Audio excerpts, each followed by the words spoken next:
That is not happy, is it? Look at it. I mean, what is going on there? What?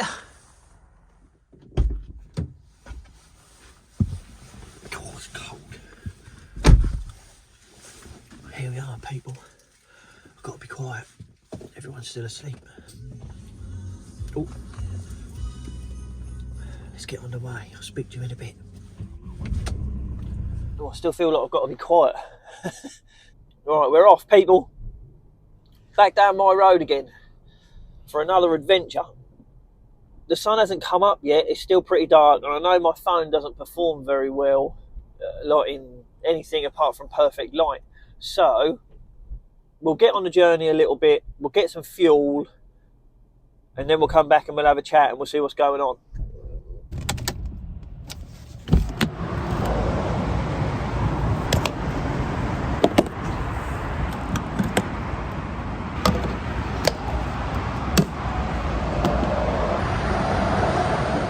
How's it going, everybody? Welcome back to the channel on a Monday morning. I hope you're all well. Tell you what, it's a bit high here. So what's today's video about? So today we are in the black E Class estate. So for any of my subscribers, you will have seen this car on one of the update videos for the new site a couple of weeks or so ago. I can't remember when it was, but you would have seen it because I just bought it in. You know, I'd literally just picked it up the night before.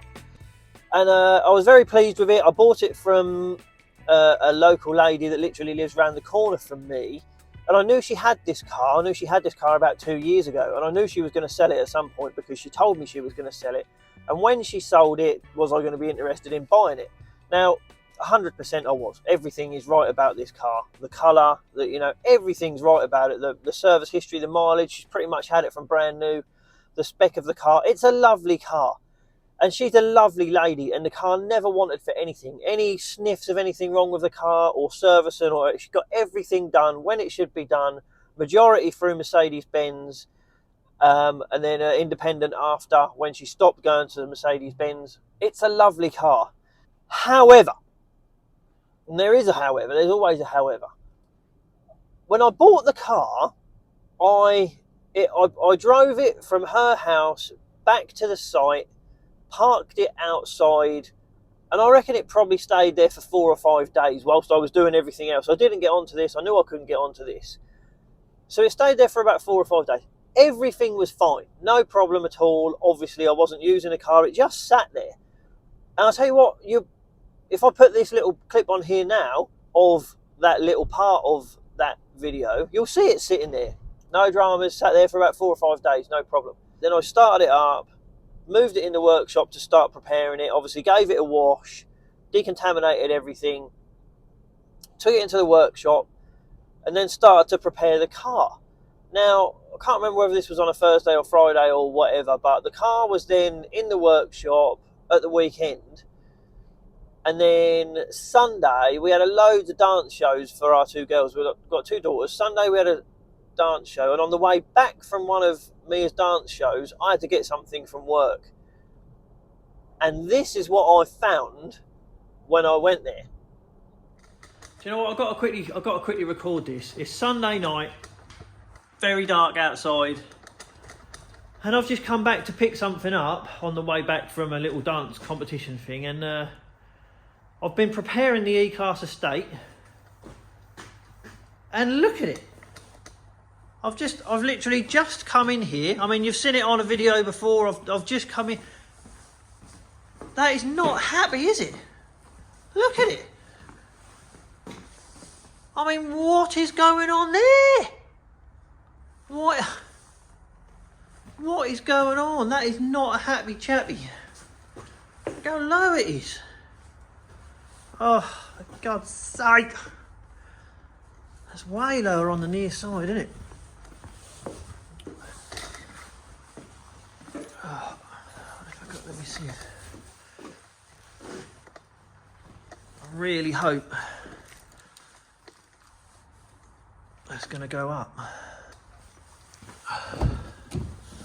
Just got the key.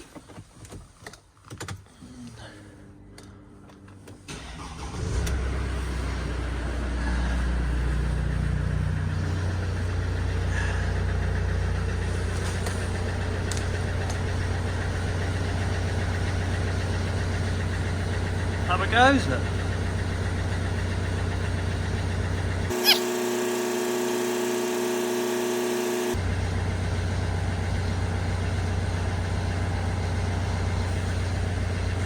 What is going on? I've never done that before.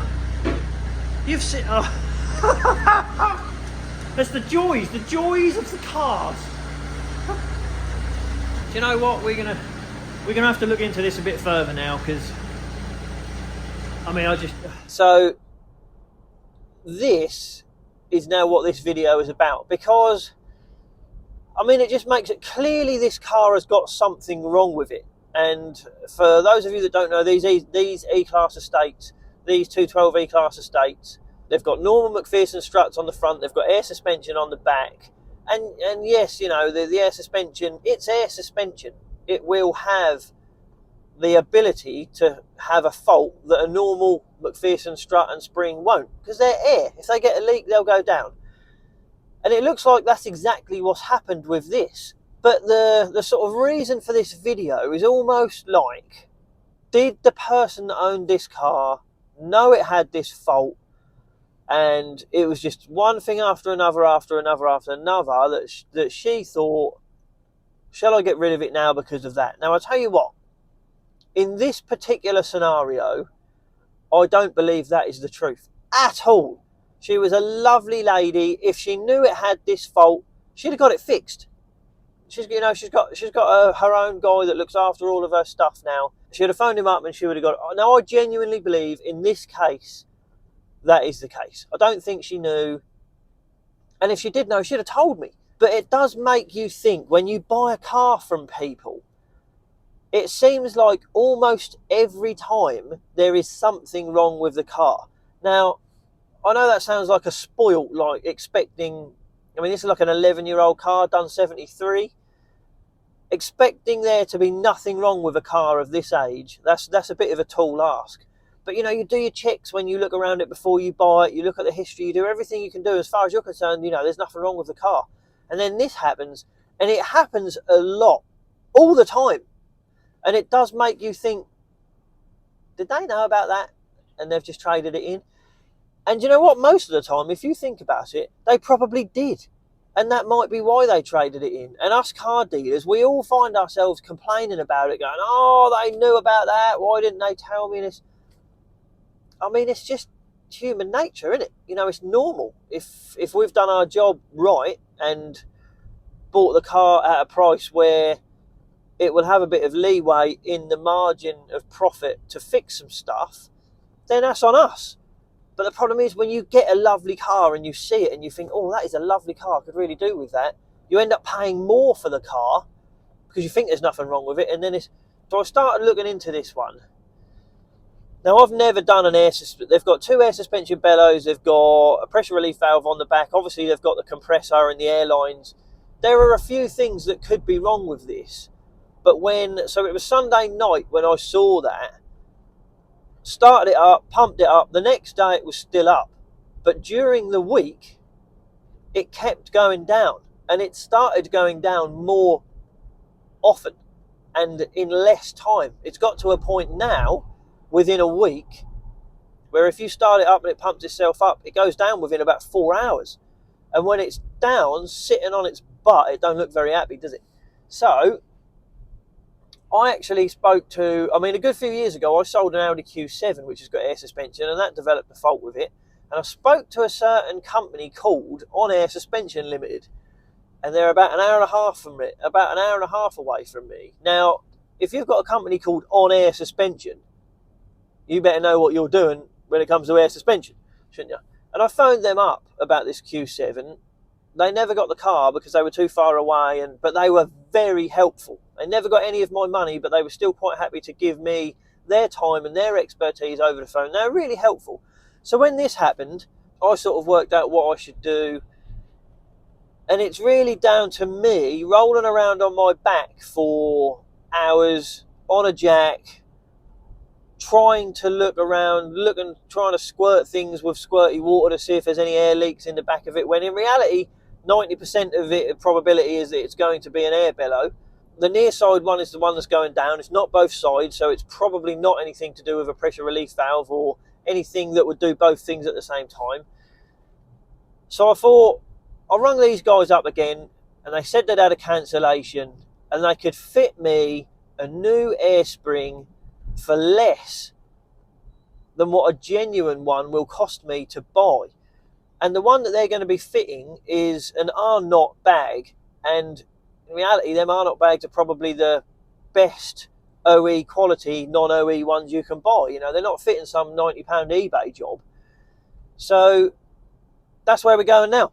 After we get out of this traffic, hopefully we'll get there on time, but that's why we had to do everything this morning early, because we had to leave early before everyone else got out of bed.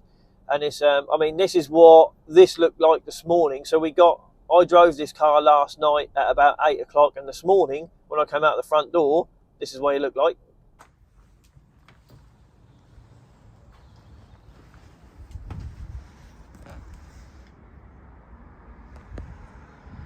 So we'll get to on air and we'll see what they say. See you in a bit.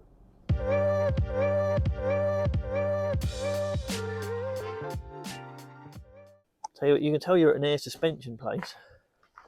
Look at that thing. I tell you what, I don't like Defenders, but if you were going up a mountain, you'd probably want to be in something like that, wouldn't you? There's my E Class. This is Bill. Say hello, Bill. Hello. I've never met Bill before, but this is Bill. He's fitting my new air spring in there, look. The old one's over there somewhere. Oh yeah, I can see it over there. I bet you can't tell anything by what it looks like, can you? Because it's all got that. I'll strip it off and make sure it's there. That'd be cool if you could strip it off. Let's have a quick look over here. I wouldn't want to be working on that, I've got to be honest with you. This, however, this is very cool. Bill, have you got a couple of minutes? Yes. This thing's cool, isn't it? What are you doing to this, Bill? Four-corner rear, automatic, so you can set it at different heights. So at the minute it's just on normal big old springs, as you can see. And you're going to put air bellows on each side of that. So yes. Four corners, it'll have height sensors, so it's going to be computer controlled. Right. So you can set it for... What, for it to go down, yes. So he can get in it easier? You'll have a drive mode. Right. And it doesn't need an off-road, obviously, with this. No. But normally on our system, like the Defender, we have a ride height, road ride height, right, an off-road, and what we call access mode. Right. Well, it virtually dump all the air out of it, so it goes as low as it can. So you're now putting bags on that all round? That has already. Has it? Oh, that's what sits so low. Yeah, I should have known that really, shouldn't I? So it's so low. Because it wouldn't run like that on the road, would it? It's too low, isn't it? They do run lower than normal. Right. Obviously, it's on air, so it's a lot softer and a lot more compliant. Yeah, I wouldn't want to drive in one of them normally. No, they're a bone shaker. Fair enough. People do love it. I see the sense in it, yes. I'm not a big Defender guy. No, I'm not. I can see the sense in it, but I'm not a Defender guy either. It makes them drive. I don't understand the Defender thing. Being a Range Rover. Yeah, I don't get it. I don't get the Defender thing, and I don't get the Volkswagen camper thing, like the 1970. I don't get that either. I don't get it. I can see why people buy that. Oh yeah, I can. They're a mechanic kit. Yeah, I get that. You can do what you like to them, yeah, however you like to do it. I get that. I'm going to upset loads of people now. I better keep quiet. Thanks, Bill. I'll let you carry on.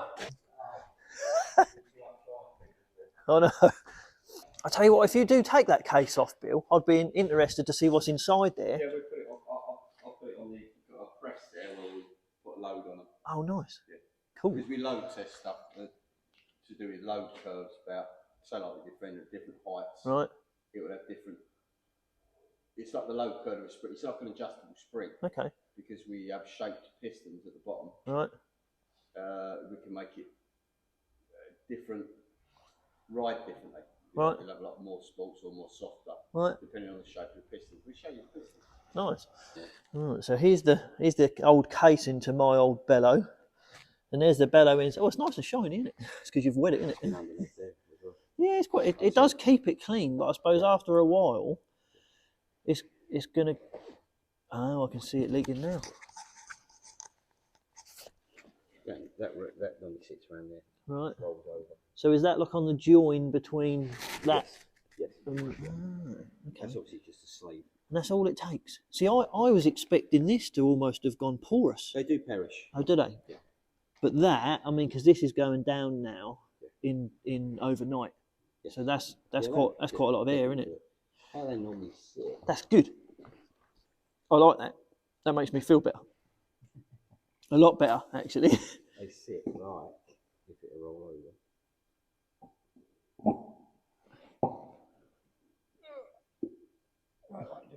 Well, I get you, but the car weighs a bit more than you. Well, I do roll these myself. Don't cause yourself a mischief. They just roll over there. Oh, okay. Well. So it would have been invisible anyway. Well, that's good. Happy days. See where it's rolled. Yeah. The problem, not so much problem, they're well covered, but on the other hand, you can't see. No. So if I didn't know, which I didn't, I'd be spraying that, wouldn't I? And I'd be going, well, I can't find a leak. You can't get to that without taking the spring out. No, okay. It's always the one that is on curbside, I suppose, isn't it? So. They do get a harsher life. Yeah. But this is just over time. Yeah. Nice. Thank you very much. Pleasure. Yeah, that looks a bit more complex than what you would normally see, isn't it? Even the bags. Usually you get them they look like the Michelin man's waist, don't you? A couple of. They're not tunable. Oh, right. As in, there's no adjustment in how they ride. They're just a bag, a bounce. So have you fabricated a lot of all this stuff in here? Yeah, that's all us. Nice. And nice. Oh, we've got some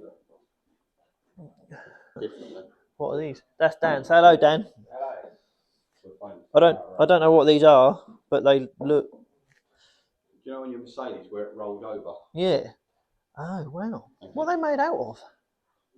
They're made out of glass-filled nylon. Glass-filled nylon. Yeah, they're bespoke to each application, so the shape is so that it gives the best ride at different heights. So every one is different for every vehicle and every application. Yeah. So it's better, isn't it? So pretty much, if you've got something that you either want on air, like that, don't you? Or, then you're the guys, isn't you? Give Dan a ring. Bill will fit it. Don't worry, mate. Well, thanks for sorting mine out. Well, we're back, people. Back in the Merc. Just left on air. So far, so good. You know, hopefully, I mean, as you saw, Bill, he put that shock on their little test bed. You could see it was leaking. So hopefully, all being well, that was the problem. I mean, it goes against the grain massively what I've done. You know, driving an hour and a half from my house, or an hour and a half from our new unit, with the experience that I've got in reality, I should have done that myself. But all of you guys, you're all telling me that I need to start working smarter. You know, you're telling me that everyone's saying that I need to start delegating, let other people do stuff. And that, I mean, that job, that's a sort of job that has the potential to go quite badly wrong when you've never done it before and end up taking you like all day to do when you're doing it on a jack on your back. You end up getting the wrong bellow or something like that. You know, they've done them before. They said they would check out all of the pipe work that goes to the bellow first. I mean, that was a bit, you know, for them to check all of that, you know, be able to fill it full of compressed air, and for them to do all that before, I can't do that sort of stuff. And I just thought, you know what, they've done it before. I sat there, I'd done some editing whilst they were doing the job. I had a little walk around there, as you saw. Job's done. On the way home, I'll be home in less than an hour. It's all done. Yeah, it was a bit pricey, but that's I mean, that's sort of, it's a bit of a random one with this video. I was going to do, you know, a bit of a journey of the rest of the prep on this car and stuff, so it wasn't just about that, but it's just another one of them things that goes wrong in this job. It happens a lot, you know. It can look really glamorous on the outsides, but they're cars, they're mechanical items. They go wrong, and you just have to fix it when they do. So hopefully this one's fixed. So we're on the way back now. Maybe I'll do a little update tomorrow in the morning just to make sure it is fixed, but I'm pretty sure that's what it is. So thanks to On Air, we're on the way back. If you like what's going on, hit that subscribe button, give us a thumbs up, drop us a little comment, let us know what's going on. Yeah, and I'll see you on the next one. I don't think I'm going to do any prep on this one. I might do a bit of prep on this one. We'll put that at the end of the video. If I don't, I'll see you on the next one. Thanks a lot, everyone. Take care. I'll see you soon. What a pants day. Right, guys, it's the next day. The E-Class has been in the workshop all night. Haven't even looked through the windows because if that thing's sitting low, I can't really handle it. You know when you fix something and you're like 95% sure you fixed it, and then there's always that tiny little bit of doubt. But if that doubt becomes a reality, it's a horrible feeling. So I thought, I've shown you the rest of it, let's go and see. If that thing's sitting low, we'll see on the right hand side. If that's sitting low, put them lights on. If that's sitting low, oh, let's see. Sitting high, oh. You'd know if that was it. I haven't even put the lights on in here. It's sitting, oh, it's good. Of course, a bit dark, but let's go and see what's going on in here. Put these lights on.